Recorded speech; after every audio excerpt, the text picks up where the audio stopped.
કૃષ્ણ બધાને. કેમ છો? આજે હું વર્ધા પટેલ એક સરસ મજાની વાનગી લઈને આવી છું જે મારા ઉંમરના છોકરાઓથી લઈને મોટી ઉંમરના બધા જ લોકોને ખૂબ જ ગમશે. આ વાનગીનું નામ છે પ્રોટીન લડ્ડુસ. તો ચલો પ્રોટીન લડ્ડુસ બનાવવા માટે આપણે શું સામગ્રી કામ આવશે તે જોઈ લઈએ. સૌપ્રથમ આપણે ઘી લીધું છે, પછી થોડી ખજૂર, પમ્પકિન અને સનફ્લાવર સીડ્સ, બદામ, મખાના, અંજીર અને ડેકોરેશન માટે ટોપરાની છીણ લીધી છે. હવે આપણે સૌપ્રથમ 2 ચમચી ઘી નાખીશું.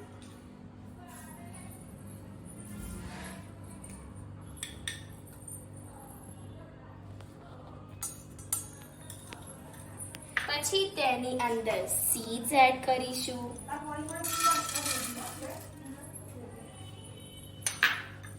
બદામ એડ કરીશું અને મખાના એડ કરીશું. પછી તે ગોલ્ડન બ્રાઉન થાય ને ત્યાં સુધી તેને રોસ્ટ કરી લઈશું. તમે જોઈ શકો છો આપણા મખાના ગોલ્ડન બ્રાઉન થઈ ગયા છે અને બધું જ સારી રીતે રોસ્ટ થઈ ગયું છે.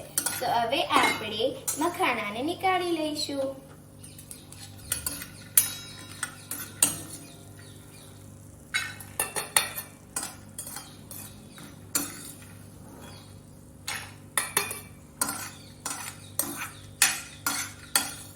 હવે આપણે એમાં ખજૂર અને અંજીર નાખીને એને રોસ્ટ કરી લઈશું. તો અહીંયા પહેલા છે ને ખજૂર નાખી દઈએ આપણે. એને થોડા મેલ્ટ કરી દઈશું આપણે. અને હવે થોડા અંજીર એડ કરશું. હવે આને છે ને આપણે સોટે કરીએ કે મેલ્ટ કરવું કહીએ, ગમે તે કરી શકીએ છીએ. અને આ કેટલું હેલ્ધી છે તમે જોઈ શકો છો.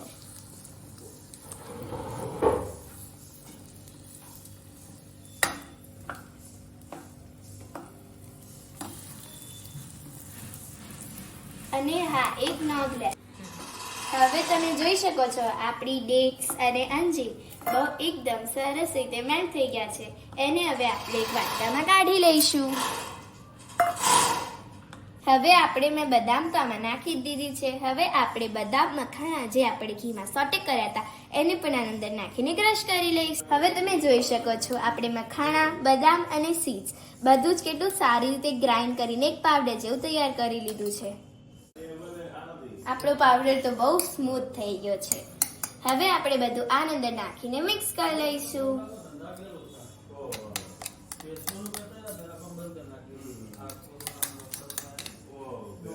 હવે મેં આ તાસની અંદર આપણો જે મખાણા, બદામ અને સીડ્સનો પાવડર હતો એ પણ નાખી દીધો છે. અને જે અંજીરની પ્યુરી, અંજીર અને ખજૂરની પ્યુરી આપણે તૈયાર કરી હતી ને ઘીમાં સોટે કરીને, એને ગ્રાઇન્ડ કરીને પણ નાખી દીધું છે. તો એને બસ હવે આપણે બરાબર હાથથી છે ને મસળી લઈશું. હવે તમે જોઈ શકો છો કે આપણે આપણી તૈયાર કરેલી બધી જ વસ્તુઓને સરખી રીતે મસળી દીધા છે. હવે આના આપણે લાડુ બનાવી લઈશું.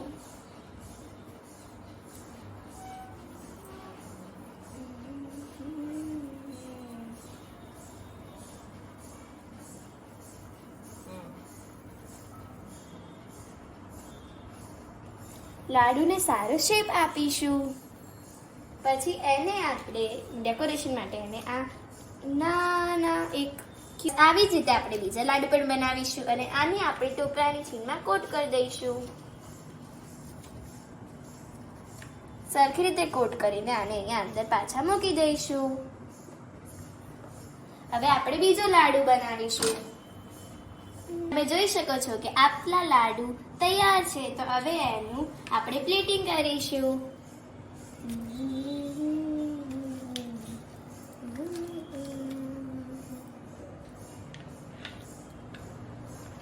અને આપણી સરસ મજાની પ્રોટીન લડ્ડુસ બની ગયા છે. આ હેલ્થમાં તો સુપર છે જ અને આનો ટેસ્ટ પણ સુપર જ છે. તો આ રેસીપી જરૂરથી ટ્રાય કરજો. Thank you.